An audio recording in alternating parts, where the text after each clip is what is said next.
Welcome back. We are joined by men's soccer coach Rafael Costa. Coach, thank you for joining the show. Appreciate you having me on it.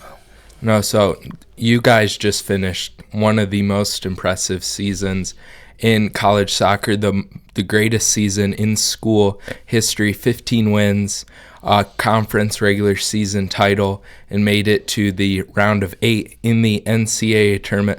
What are your overall thoughts on this season? A season that the program had been working towards for a long, long time. I mean, obviously, Kevin was here for 20-odd years, and the work that he did, especially in transitioning the school from Division 3 to Division 2. So I played for him the second year of Division 2 that we were able to actually qualify for postseason. This was our fourth regular season title that we won, the third that we had won undefeated. So we're not new to that kind of level. I think it's just we've just been unlucky in the sense of we haven't made it to that in terms of a little bit of a postseason run. And obviously this year it clicked. We made it past the quarterfinals against Trevecca, made it past the UAH in the semis. Obviously fell short against West Florida, but thankfully the committee this year, and 2 years ago, they actually valued us and saw that, they're a good team. And I think we actually showcased that we deserve to be amongst the best. And it's not just I've come in and it's revolutionized the program. No, the program has been in a good place for a very, very long time. And it's just successes, or I suppose if we look at it as a NCAA tournament postseason success, it's come this year, but it could have easily have come in some of the previous years. As you mentioned, you played soccer here.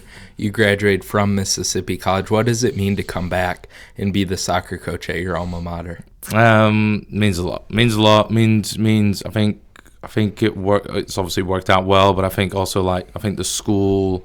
I think we as a school, we always kind of look to keep a lot of people on who have kind of got ties. I mean, you look at our basketball men's coach Josh Brooks. I mean, he was here as an assistant for years and years, coming back as an alum.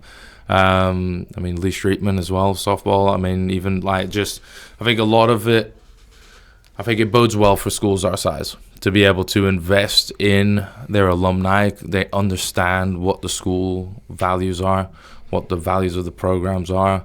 And you see it a lot of times when other schools don't go that route, it kind of doesn't work for them because there's a bit more, I think when we closed out our game against Rollins, we're disappointed and sad with the result, but at the end of the day, I think my words were more, not so much as a head coach, but more as an alum. It was just we spent all this time working towards this, and you guys got to reap the rewards, and obviously they worked extremely hard for it this year. But it's just unbelievable feeling, especially with on staff.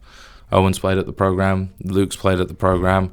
I mean, Keelan, our volunteer, is the only one that hasn't really got an MC tie, but it's been good. It's been very good.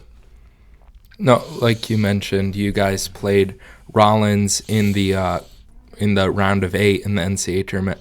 But before that, you also had 2 trips to Florida. So what was it like having to go to Florida 3 weekends in a row to make that tournament run? So 3 weekends in a row, and the weekend before that, we were in Huntsville. So this 3 weekends flying in a row definitely test you, and it's really funny the amount of coaches that have reached out and gone look, you guys beating Lynn and Florida Tech on the road, that's unbelievable stuff. Not many schools have done that in the past, and definitely no school has done that very recently. So at some point it was bound to kind of, the run was going to stop. You'd kind of hope that we'd at least make it to Colorado Springs, but no, I think the boys were so good this year on every front, in terms of us setting our goals. And I think a lot of the boys, when they've been here on the podcast, have just been there's a clear vision for it. And I think they've just followed kind of what we've said. And obviously it does help having good players. In that tournament run, you guys beat Florida Tech 2-0 to start in the NCAA tournament. And then you went to Lynn, a team that you guys played here at home early in the season, fell 2-1. And after watching that game, I was on the call for that game. You guys took it to the number 1 team in the nation, made it very close.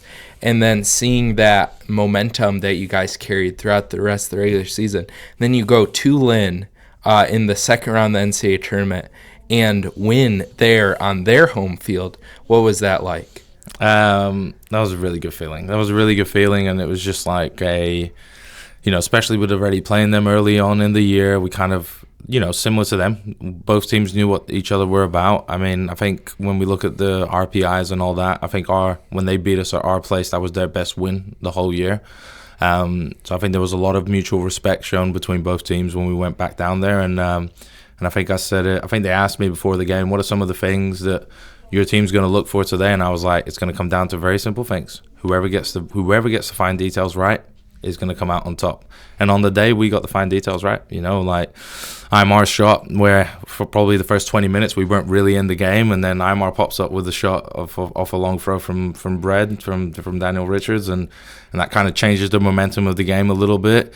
And then, part of it's not just attacking, it's also defending. Like Cole kept us, the amount of times that Cole kept us in games this year and made sure that we had the ability, because we know, obviously against Rollins didn't happen, but we know that we can outscore most of the teams that we play against. So having someone at the back that ensures us and gives us the ability to get the job done on the other side, it's just huge. And Cole kept us in that game against Lynn, and they missed a couple of chances, and we put our chances away. It was a bit similar to Florida Tech, where we felt we had 5 or 6 of the best chances in the game, but Florida Tech didn't really have too many chances. Lynn did have a few of their chances, and at the end of the day, the game is very simple. Job is outscore your opponent. Whoever scores more goals kind of comes up on top. On the day, we scored more goals. You've mentioned it a little bit about the Rollins game. You guys fell 5-1, a really disappointing loss, especially with this historic tournament run. What were the feelings after that game? Was it more disappointment that the run was over, or was there still a sense of hope and gratitude that you guys made it that far? The boys are obviously disappointed because as you get, the further you go in any sort of run, you get more hopeful, and you get and it's not a lucky hopeful, it's a hopeful of like, no, we've made it this far because we're that good. So obviously going into that game and kind of not coming out as we probably expected, and Rollins were really good on the day. They were very good on the day, and so kind of you end the game because it was such a heavy defeat. You kind of it doesn't sink as hard as maybe if you had lost a 2-1 or 3-2. So the boys were obviously sad, but the message from us as a coaching staff is just like, hey, yes, it's sad. Let's lick our wounds, but at the same time, it's like, you guys, like the amount of records that we have broken this year, specifically from as a Division 2 outfit, has been unbelievable. And they know it, but obviously it takes a little bit to sink in. But I think once we get past Christmas, everybody gets to hit the refresh button a little bit. When we meet back up in January, I think when we look back, we'll go, wow, like what a year. And the best thing about it is my message to the boys was like a big thank you, in the sense of like, now when we sit back down in August, it's not just we sit back down and it's like, right, we want to win a regular season, we want to win the conference. It's like, no, we want to win the regular season, we want to win the conference, we want to win the super region, and we want to make it to the Final Four and become national champions. So that becomes a message that you can put across to the boys, which isn't just like you're saying it for the sake of saying it. No. The quality's there, and we're able to go be a national champion one day. So that's the aim. That's now the aim of the program. What is going to be the task, if you will, of you and your staff this off season to build on the momentum from this past season? So we'll have a lot of boys. We've got a lot of boys returning. There's a big NCAA has a big ruling happening in January to see if they will go to 5 years of eligibility for Division 2. So everybody, and I think every team in the country is kind of waiting. Every program's waiting to find out what that means. If that rule comes into effect, we predominantly return everyone.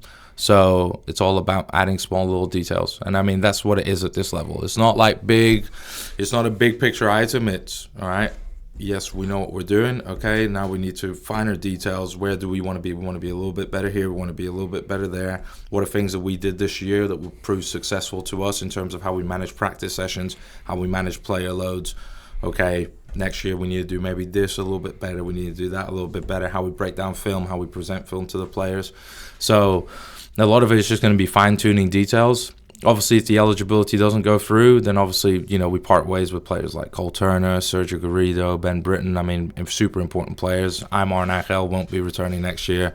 They're already graduating. They're going back home to Spain, which we're sad to see them go because they've obviously been a big part of us. But if we don't have those players returning, then it will just be a question of recruiting we've done a good job of recruiting. We've recruited quite a few American freshmen that we're actually quite happy with, and we think that they can be as good to the program as maybe a Ben Ellis from Lewisburg was this year. So we want to invest a little bit more in that, and then also balance it out with your internationals. You got to find that mid balance. If you find that right balance, like we did this year, you can have a very successful year. I'm excited to see what you guys find and the success that your team will have next year, hopefully. Thank you for hopping on the show. No, I appreciate it. We'll see you next fall.